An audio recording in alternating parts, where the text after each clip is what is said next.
In this tutorial, I'll guide you through the process of removing objects in Premiere Pro. Let's jump right in.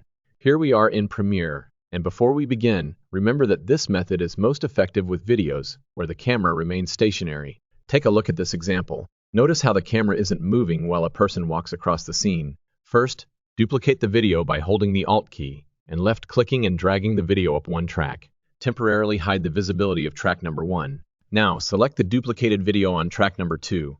Head over to the Effect Controls panel and under Opacity, click on Create Ellipse Mask. This automatically generates the mask. Next, reposition the mask over the subject you want to remove. In this case, it's the person walking across.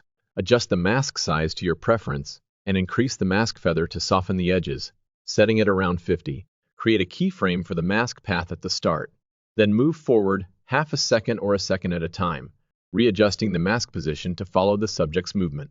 Make sure the subject stays within the mask throughout the video. Once you're done, check the inverted mask option to ensure you're removing what's inside the mask, leaving a black hole instead of the person.